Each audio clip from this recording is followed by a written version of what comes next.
आपने कहा कि अंग्रेजों से कौन मिला हुआ था। अब मैं कोट कर रहा हूं, सर सैयद अहमद ने किताब लिखी रिसालाए असबाब बगावते हिंद, जिसमें उन्होंने 1857 के बारे में यह लिखा अंग्रेजों को कि यह हिंदुओं का विद्रोह था, मुसलमानों का इससे कोई लेना देना नहीं है, मुसलमान आपकी वफादार कौम है। किताब कोट कर रहा हूं, सर सैयद अहमद की किताब रिसालाए असबाब बगावते हिंद। इसलिए जब आप बोलिए तो बहुत सोच समझ के बोलिए, आए बाएं शाएं मत बोलिए कि अंग्रेजों से। आप सुनिए, सर सैयद अहमद ने दिसंबर 1887 में लखनऊ में और मार्च 1888 में मेरठ में कहा कि हिंदू और मुसलमान दो अलग कौम नहीं है, दो अलग देश हैं, और जब अंग्रेज छोड़ेंगे तो हम हिंदुओं की रियाया नहीं बन सकते, हमें अपनी कलम यानी तलवार को प्रयोग करने का मौका चाहिए। तब साहब सुनिए, सावरकर जी 4 या 5 साल के थे। अब आइए और आगे जब जब बोलिए तो बड़ा सोच समझ के बोलिए। आप लोग तो ऐसे मतलब बोलने लगते हैं। आप सतीश जी की बात का जवाब देते हैं, अंग्रेजों से कौन मिला था।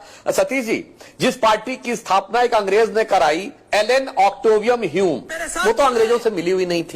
जिसके पहले 25 साल में दर्जनों अध्यक्ष, कांग्रेस पार्टी के अध्यक्ष अंग्रेज सेक्रेटरी रहे। अगर आपको नाम ना पता हो तो बता दो, William Wedenberg, George Yule, Alfred रोब इत्यादि इत्यादि, ये ब्रिटिश सरकार के सेक्रेटरी थे और स्वघोषित लड़ने वाली पार्टी के सदर थे। 1910 में कांग्रेस का अध्यक्ष विलियम वेडनबर्ग ब्रिटिश गवर्नमेंट का सेक्रेटरी था, जिस साल सावरकर जी को 2 जन्मों का कारावास हुआ। अच्छा ये बताइए, ये अंग्रेजों के झंडे के नीचे शपथ किसने ली? 1937 प्रोविंशियल असेंबलीज इलेक्शन में राज्यों की सरकारें कांग्रेस की बनी, किसकी शपथ ली थी? क्वीन के निष्ठा की शपथ यूनियन जैक के नीचे ली थी कि नहीं? 42 की कॉन्स्टिट्यूंट प्रोविंशियल असेंबली में शपथ ली थी कि नहीं?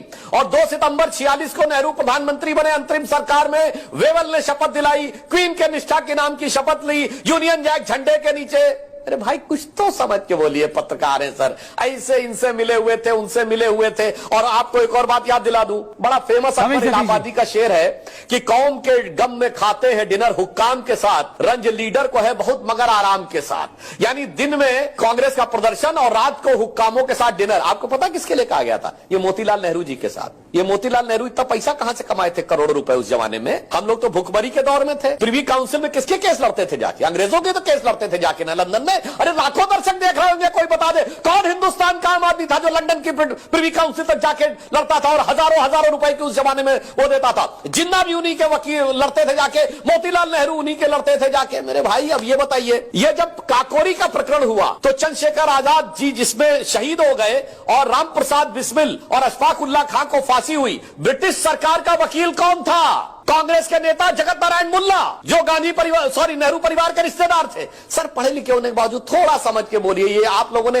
अब बताता हूं, ये जो एक तरफा हिस्ट्री पढ़ाई है ना, इन्होंने कहा सच झूठ, तो मैं साहब से भी कहना चाहता हूं, साहब कुतुब मीनार कुतुबुद्दीन ऐबक ने बनवाई, एक आरटीआई लगाई गई थी 10 साल पहले। एनसीईआरटी से पूछा गया आपने किस आधार पर बताया? हम सब ने किताब में पढ़ा है। एनसीईआरटी ने लिख के दिया, हमारे पास कोई डॉक्यूमेंट्री एविडेंस नहीं है कि कुतुब मीनार कुतुबुद्दीन ऐबक ने बनवाई। इसीलिए मैं कह रहा हूं, ये हटा दो, ये इतिहास झूठे तुम्हारे, यहां जर्रे जर्रे पे सच है लिखा रहे। जो कोई किताबें ना बानी कहेगी तो माटी सभी की कहानी कहेगी।